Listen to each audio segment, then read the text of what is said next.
My buddy Kevin, who I got sober with, he likes to say in a meeting, he says, I'm a satisfied customer of Alcoholics Anonymous.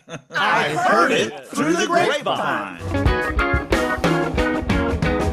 Welcome. It's the AA Grapevine half-hour variety hour featuring the collected voices of Alcoholics Anonymous. I'm Don. I'm an alcoholic in Greensboro, North Carolina.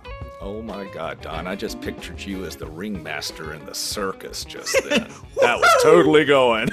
Hey, everybody. Out the penguins. The penguins, not the penguins. Let out the chaos monkeys. Hey, everybody, I'm Sam, an alcoholic in Palm Springs, California, and the chaos monkeys are here since you're here. Sam, I'm reading the Plain Language Big Book with my sponsor. We decided that we would just do a straight read through together. Okay. And, have you read it? I have not gone cover to cover, but I have been reading it. Tell me, are there some things standing out to you in a different way? Yes, it just speaks directly to me and all the stories. It doesn't sound like it's talking about somebody long ago did this. It sounds like they happened to someone yesterday. And it's really effective and punchy. I'm getting a lot out of it. I got a quote that I wrote down from page 54. I mean, this is direct as can be. Being an alcoholic means you're suffering from an illness that cannot be cured with medicine or therapy. Straight to it, right? Medicine, this is not going to work. Therapy's not going to work. I've got this disease. What am I going to do about it? AA's got an answer, you know. I like that they chose the word illness rather than disease. Mm-hmm. Because for me, disease says it's something I caught. Something that's right. Contagious. That might be why this is so strong to me. Yeah, it's just because of the choice of the word illness. There's no remove to it. It sounds like somebody just talking directly to me. You know, I do look forward to finishing the Plain Language Big Book, but there's a barrier for me. Huh? I keep giving it away. Yeah, I got extra copies. I'm going to have to just do that because I keep on going to our local central office and grabbing another one. Go ahead and get 3. I should. Oh, look at you giving me solutions. Another solution you can get when the 5th edition comes out is you can get a 5th for your sponsees. That is going to be run into the dirt. Ground. We got to we got to get on this thing early before it gets buried in the dirt. Oh, man. Sam, who's our guest today? Don, today we are welcoming David B. from Venice, California. It's going to be a fun time with him, I'm sure. All right.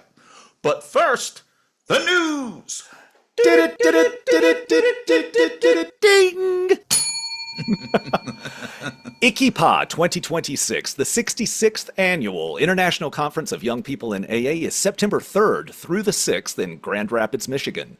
This year's theme is On Awakening, straight out of the pages 86 and 87 of the Big Book. Simple, practical, and something we try to live every day. This year, they're building the weekend around that idea, what it actually looks like, whether you're starting fresh or continuing to stay grounded, living this one day at a time. Their programs team is putting together a lineup that's grounded in the book and real to how we live today. And outside the meetings, this is ICYPA. Thousands of young people, including chaos monkeys, in recovery, connecting, laughing, staying up entirely too late, and actually enjoying sobriety together. It's a good time. Learn more at icypa.org. That's ICYPAA.org. I'll do it. Hey, Don. You know about this AA Grapevine Book of the Month thing, right? Mm-hmm. It's kind of new. AA Grapevine's Book of the Month is 20% off. This month's book is One-on-One, Sponsorship in AA.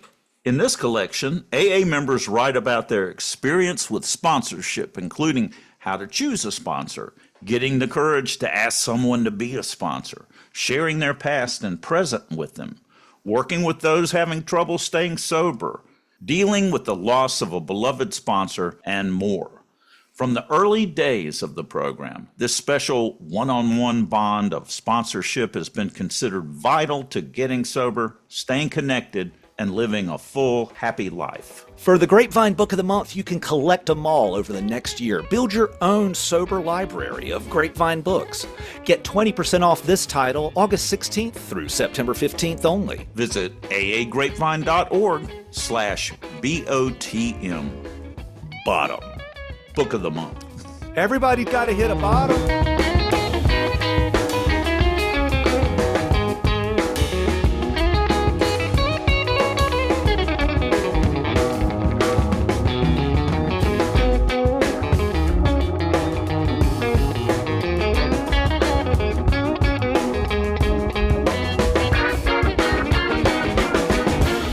My name is David. I'm an alcoholic. I'm originally from Venice, California.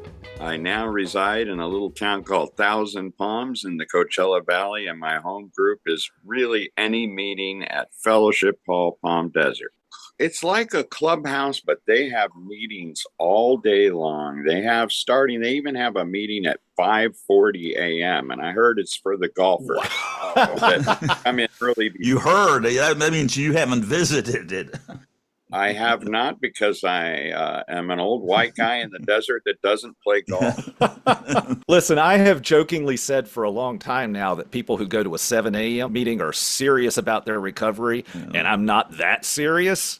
Trust me, I really am. But 5:45, that's obsessive. I actually don't go in the morning, but I am up early enough to go. Anyway, it's back to Fellowship Hall. Then they have noon meetings every day. And then on the weekend, it's really weird because they don't have a noon meeting. Saturday's meeting is at 1:30 p.m. So the noon meeting is at 1:30 p.m. And Sunday, the noon meeting is at 2 p.m. And I was secretary of the Sunday one for a while, and it's called the ABC meeting.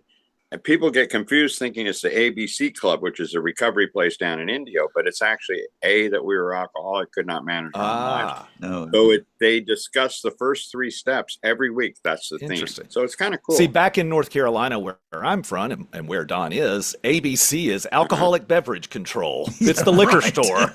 That's the liquor store. Yeah, I know about that from back in the day, drinking and playing in clubs. And they said, we can't serve anybody underage because the ABC will come in. Yep. I remember passing on the interstate. There was a big ABC store sign, and it hit me. A bad choice. David, what was going on in your world that would make you darken the doors of Alcoholics Anonymous? I mean, what was your drinking like? Okay. It starts in Venice, California as a young 12-year-old kid who is experiencing the whole hippie movement that's happening, because in 1968, I'm 12 years old. I go down to Venice Beach and there's a guy with a headband saying pot, acid, speed. And I'm like, sounds good to me. But, I didn't even really know what it was. But, the smell of marijuana was in the air, and it was, Inagata de vida, You're in the wellspring of the hippie movement. Oh, I was right. It's funny because I was watching this thing on CNN about the 60s, and I said, man, I lived that thing. I did not start drinking until about age 19. I tried to drink a few times and I just got sick and I didn't like it. But what happened at about 19 or 20, the pot and the acid and all the drugs were not working anymore. And I found alcohol through just going down to Venice Beach and hanging out with some people. And they passed me the brown bag, and I took the brown bag, and the magic happened. And all of a sudden, I went from being a shy little red-haired kid who couldn't talk to girls or do anything to get a few drinks in me, and I'd sidle up to some girl and I go, hey, baby, can I sing you a Bob Dylan song? What was in the brown bag exactly? Just beer at that point. Just beer. And I thought, I couldn't really be an alcoholic. And I had a couple of good years where it didn't really progress. When I discovered vodka, it progressed. Mm-hmm. And by the time I was about 24 years old, I was a full-blown alcoholic. I learned, one guy told me one day, I was complaining about a hangover, and he says, have you ever had a little hair of the dog that bit you? And I was like, what are you talking about? And he's like, yeah, man, you have a couple of drinks now. As we as alcoholics know that we don't just have a Bloody Mary or two to cut the edge and then move on with our day. No. That's just the start. Yeah. You get drunk twice in the same day, right? Because you get drunk super early in the morning, pass out, you got another hangover, and you got to repeat the process. That's it. I went on and on and on until finally, towards the end of 1987, I was really feeling the physical ravages of my alcoholism. And I started to get scared. I was 31 going on 32. So I thought, well, let me go to my family doctor. He had been my doctor when I was a kid, such a kind man, wonderful man. And he said to me, David, you have the beginnings of liver damage, high blood pressure. My face was like a red pumpkin. And I had that booze sweating back through my pores that you can't wash off no matter how many showers you take. I had this leather cap that was glued onto my head, and my bandmate told me it smelled like a dead buffalo. After that, I kept trying to quit, and I couldn't quit. I tried to quit on New Year's Day of 88, and I kept drinking. And finally, what do wannabe rock and roll legends do when they hit bottom? They call their mommy. Yeah. And I called my mother, who lived in Sonoma County in Northern California. And I said, Mom, I'm a hopeless drunk, and I'm sorry to have let you down, and I'm probably going to die. Can you imagine a mother getting that call from her firstborn kid, only son? And this is what she said to me. David, although it breaks my heart, if that's the road you choose to take, I have to set you free to go do that. Guess where she'd been? Yeah. Al-Anon. Exactly. And I get choked up because I'm such a fan of Al-Anon. I just believe in the tenets of the program. I just heard Al-Anon speaker at the North Carolina convention, and boy, I felt seen. Yeah, right? She was describing alcoholic behavior, telling her story and the effect that it was having on her, and how she liked that behavior, but it was deadly to her and it was deadly to the alcoholic. And I could just see what I was doing to other people. When I was drinking, I couldn't tell. I didn't think I was hurting anyone. I'm a happy drunk. Yeah. Exactly. Don, if you were anything like me, one of your battle cries would be, hey, I'm not hurting anybody. I'm just partying. I'm just doing my thing. Leave me alone. Exactly.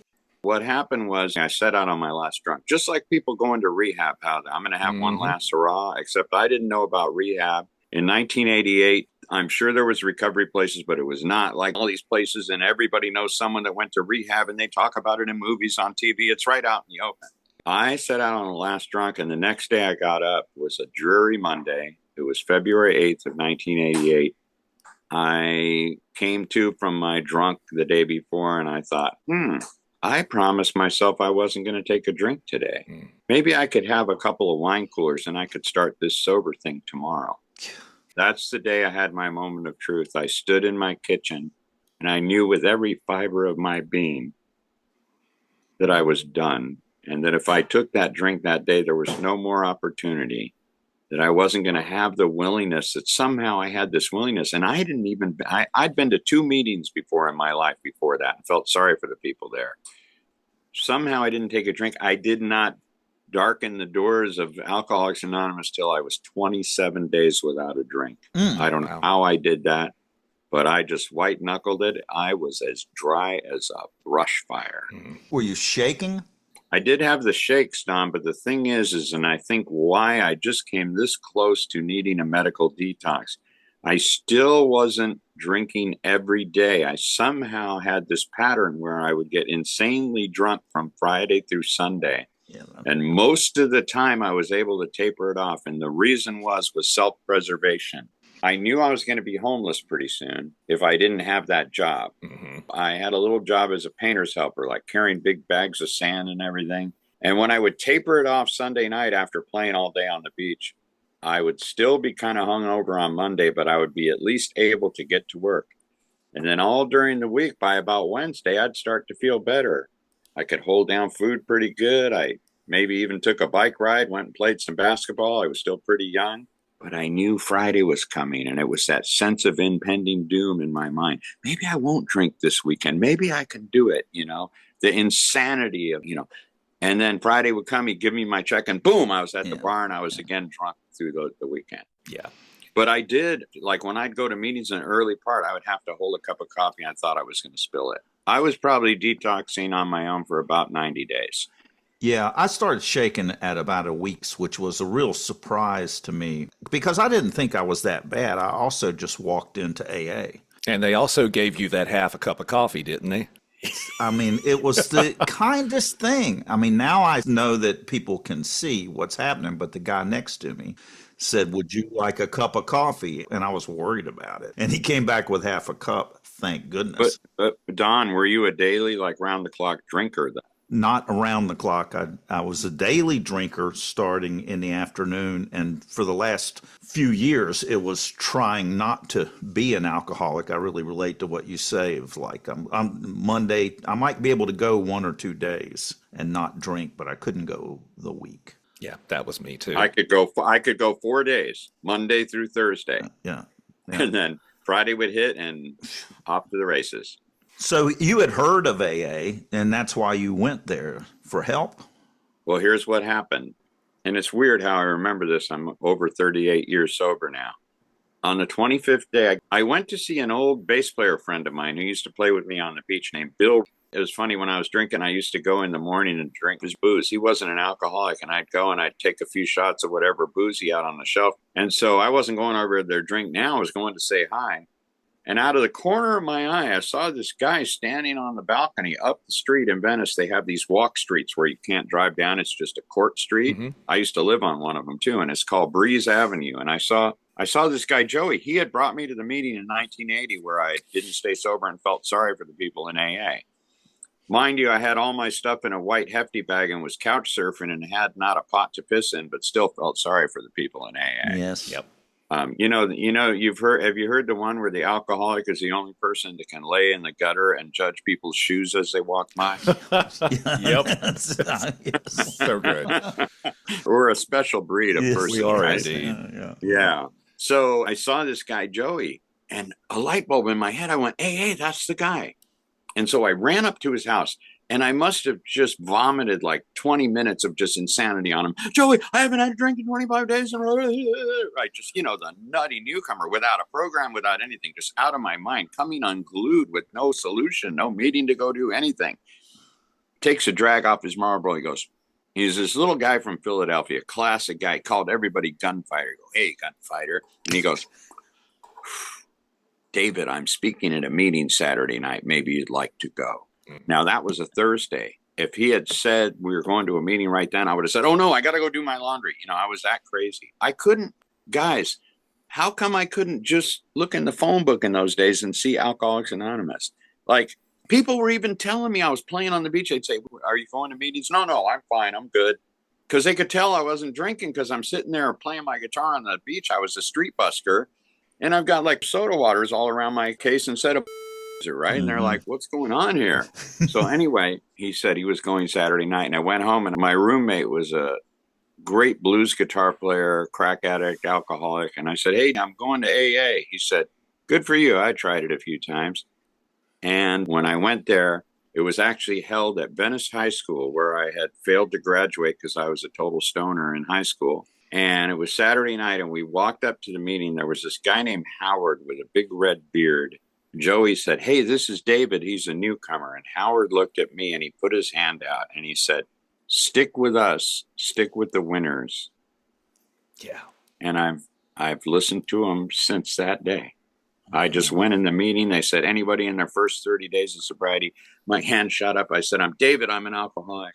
Not a white light shine like, woo, I found God. But what a relief. Like the weight of the world came off my shoulders when I said that night. Finally, I admitted out loud, I too was part of this. I was one of you.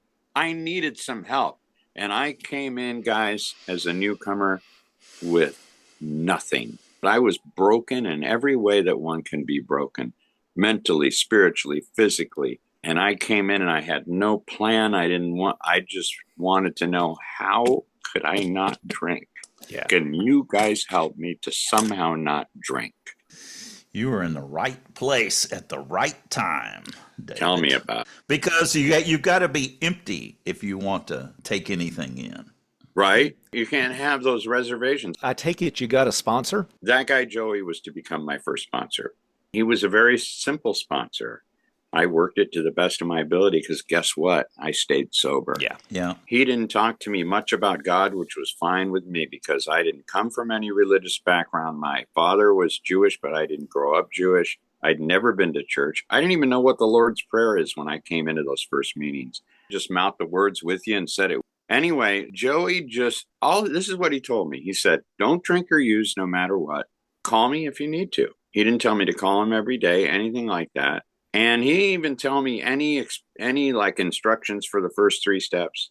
Now, step 1 was not a problem. I knew it. I mean, I was publicly drunk on Venice Beach for years. People in AA were trying to 12-step me for years. When I came into AA and started going to meetings, people would come up to me. They go, oh, my God, how much time do you have? I'd go, 57 days. They go, oh, my God, miracle. I can't believe it. I can't even believe you're here. Oh, my God. They were everyone was no problem with being an alcoholic. But here was the beautiful thing about Joey. He had this big, beautiful red Cadillac. I did not have a car or a driver's license, and hence no DUIs because I didn't have a car or a driver's license. So hard to get a drunk driving, right? Yeah. We went to meetings together, speaker meetings on Monday night and Friday night. And when I got in that car with Joey, it was the first time I felt safe in a long time. Mm-hmm. I felt safe. I was with my sponsor in a car. We were going to a meeting. I think that's enough. I think that's a first step. I think that's even coming to believe that a power greater than myself could restore me to sanity and turning my will and my life over to the care of God, because I was doing it someone else's way instead of my way. And that's key. But I got another sponsor because what happened is after I had a year of sobriety, I took 19 cakes in 7 days. Southern California in LA, AA, man, everything's about birthday. When you get a birthday, you're supposed to take cake at every meeting you go to for 7 days. You take cake? What's that? Or people bring cake? How does this cake work? Yeah, what happens is most meetings, they just have somebody as the commitment of bringing the birthday cake for the meeting. And you go there and you put in your name. You say, I'm David. I got a year of sobriety. And Joe, Charlie, and Fred are going to give me the cake. So then they stand up and present you the cake, and you talk for 2 or 3 minutes. And this is how we finally get Don to move to California. Yeah, I'm moving. Cake for 7 days. I come from a meeting called No Frills. Yeah, Don, everything is raw here, right, Sam? It is. Well, especially in your Friday night meeting, it's more than raw. It's insanity. Well, yes, it is. David, we're just about out of time. One more question for you. What's the hardest thing AA asked you to do that you went ahead and did and got the results? Step 9. Made direct amends to such people wherever possible, except when to do so would injure them or others. That was scary to me. Yeah, it was very scary to me. And it took me 18 years of sobriety to finish it. How much time do I have? About 3 minutes? Yeah. You know, there was really heavy emotional amends, like to my ex-girlfriend who joined a cult, and I went and made amends to her and got total freedom. To my mom, to my dad who died of drug addiction, I had to do it posthumously and read a letter to my sponsor in the graveyard, like a random graveyard, not where he was buried. I didn't even know where he was buried. My stepdad, that one took a long time. But in sobriety, after that painter's helper job, I got a job parking cars, which was great for my ego as a wannabe rock star. And now I was parking cars on Venice Beach. I was kind of pissed off about that job. I took money in sobriety and put it in my own pocket for this company. And that was a really hard amends to make. And it took 18 years. And I called the place and there were some different people there, but there was, I think, one lady, it was an architect's firm. And I told them, I figured out that it was about $300 that I took. And I said I wanted to make amends and pay them back this money. And they said, let me talk to some people and I'll get back to you. So the lady called me the next day. She said, we have talked and we've decided we want you to give the money to your favorite charity. So I gave $150 to an animal rescue place. And I gave the other $150 to my favorite radio station in LA, like a sort of a nonprofit, rock and roll radio station. And when I did that, I was free. Yeah. I didn't know anybody, anything. And if people get a hold of me that I haven't seen for a long time, I'll say, did I do anything to you in my drinking that caused you harm? And a couple of people have taken me up on it and said, yes, you did. And so I made my amends. So that was difficult. And, finding God would have been a close second. That's for sure. Yeah. Well, that amends for me, was the real gold in AA because it changed my story of who I am and how I think about myself to be free of the shame of all the bad behavior. And it let me look the world in the eye. Yeah. Yeah. We will be amazed before we are halfway through. Halfway through what? Halfway through the ninth step. Did you guys have the experience that people talk about that, some people say you should put yourself on your amends list and all that. I used to kind of do that, but what I found out was by making the amends to the people that you've harmed, what happened to me was that I forgave myself through that action. Mm-hmm. It was like I kind of learned that self-care and self-love of like, I didn't have to write, I'm going to make amends to David. It happened through me making my amends. That's exactly my experience. Exactly. Well, David, we've got a daily quote that's going to relate to some of the things you said, like the wannabe rock star and the lying in the ditch, judging other people's shoes. Oh my gosh. Folks, you can sign up to receive daily quotes at aagrapevine.org, and they'll be delivered to your email inbox. Or you can download the Grapevine app and have them every day in there, including a reminder that tells you you should look at it. Boom, boom, boom, boom, boom. Get the app. This one's from August 1948. It's called Those Depressions, Make Them Work for Good, and it's in the book Best of Grapevine, Volume 1. The quote is, "If we can stop this frantic drive to prove that we are remarkable people, it's quite likely that we will settle down and really enjoy whatever life has to offer us." End quote. Yeah, one of the things that in my home group that I've been in now ever since my second year of sobriety, and I was 1996, I started going to this home group, and it was very popular in the early decades. There was a guy named Fred there who always talked about, I'm a garden variety drunk. And our favorite word in the home group was adequate. So when someone would speak, you'd go up to them afterwards, shake their hands, and goes, that was adequate. But to just keep that ego tamped down that I have that wants to be stroked, that wants more. It's like adequate job. Right-sized. Yeah. David, does anything come to mind with that? Yeah. When I came in, I had at one point almost become a rock star. And like I said, I went from rock star to like parking cars. For the first 2 years I was sober, I didn't even play music because I couldn't separate, not having a drink in my hand. Goodness gracious, that's exactly what happened to me. I'm an artist and I couldn't paint for 2 years because alcohol I had given my creativity to alcohol and I was going, I can't do it. And you thought that was giving you your inspiration and I found out that I'm like way better guitar player. But what I wanted to say, my experience was when I was newly sober, people told me, oh man, there's these cool like musician meetings and stuff. And there was all these people that used to be famous and they had this special meeting somewhere and everything. And this is what I said to that. I said, no, being special almost killed me.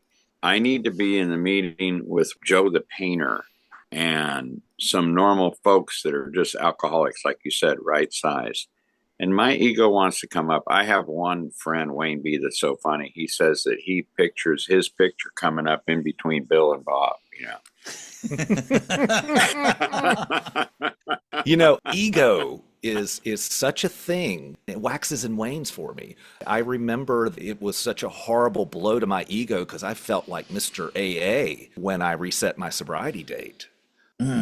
And but what occurs to me on this, that frantic drive to prove that we were remarkable people is no different for me than bulldozing through life, enforcing my will rather than figuring out, hearing, feeling what God's will is and aligning my life with it. And I have had the most amazing experiences in this sober life because I wasn't bulldozing. I've heard a definition of humility is knowing the true source of my power, which is God, my higher power. But I wanted to ask you, Don, how has your art come around since you've been sober? It's amazing what happened to me when I got sober, and I gave up trying to control it. In fact, the first thing that I did, the first painting that I did where it kind of broke through, a friend said, "Why don't you do a painting about not being able to paint?" Oh. And it happened. What I had to do was, there's a place in the big book where it has so many different terms for higher power. And one of them is the great creator. And I was going, oh, I've had the experience of, when you get in the flow, it's like, it doesn't feel like it's coming from me. It feels like it's coming through me. And so I'm going to allow that this is the great creator moving through me, and I'm just going to surrender to it. Ultimately, I was able to start painting again, had a career, and I had a great career doing murals and all kinds of artwork all around the world. And it wouldn't have happened if I'd continued to drink and be the arrogant, superior artist that I was when I was drinking. That's awesome. That's a great story. And what about you, David, and your music? It's been amazing. At 2 years sober, I got a call to do a gig, and just a little gig in a bar. About the third song, it wasn't even my band. I was just playing guitar in the band, and we called Born on the Bayou, the old Creedence song. And it was one of the first songs I ever learned on guitar. And I'm also a lead guitar player, and I am a singer as well. And I started playing the solo on the guitar I've had for 50 years. I was so terrified to go play and do it sober, and I was playing the solo, and I felt like my higher power just tapped me on the shoulder and said, it's all okay now. Mm-hmm. And I haven't really looked back, and I've done all kinds of stuff. I haven't, hit the big time or been on the radio or any of that kind of stuff. But people say that I am a rock star. I still perform. I'm 70 years old. I go running out in the crowd with a wireless playing my lead guitar to people. My music is way better. I sing on key now that I'm sober. And I played in front of 30,000 people in Santa Monica for the Ohio State pep rally for the bowl game that year. Oh, cool. So like you, I do call it a career. And my career now is playing at the country club where I live. When it's the season, I play the jam night. We have people come sit in. And my idea of success is if I can get the old people out there line dancing and throw some money in the tip jar, then I am a success. You are, because you're bringing joy and creativity to all those people. Yep. David, thank you so much for sitting down with us today. This has been a real joy. It's been fantastic.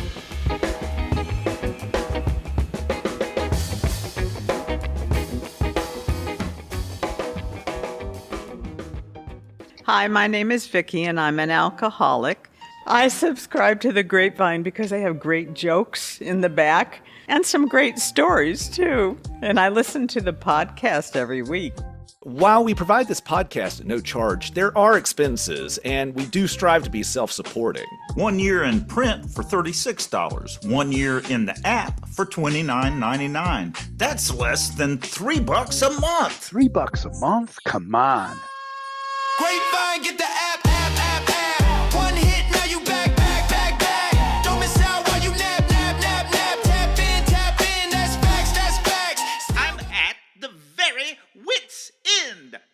Cuckoo. My name is Kenneth C. in Wilmington, North Carolina.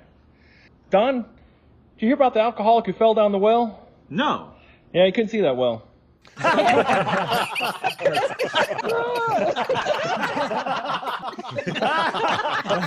It's really not that funny.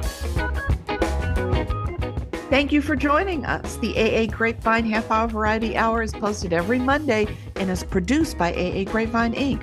We don't speak for Alcoholics Anonymous as a whole, but we do share the experience, strength, and hope of members to help others recover from alcoholism.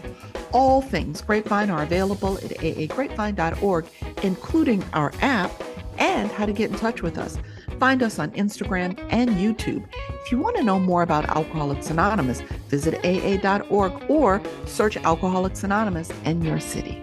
Warning, repeated listening to this podcast may cause sudden onset serenity, abundant contentment, an overwhelming desire to be of service, sudden spiritual spasms, happy destiny disease, painful grins, corny convulsions, unexpected sympathetic tear duct welling, bright spots, prodigious step swallowing, loss of fear of economic insecurity, acute attraction, primordial oozing. Discontinue podcast listening while sharing from the front of the room. Prolonged use may increase your allergy to alcohol. Consult your sponsor if resentments flare. The half-hour variety hour is not responsible if you experience phantom news beeps or cuckoos. Cuckoo, cuckoo, cuckoo, cuckoo, cuckoo, cuckoo, cuckoo.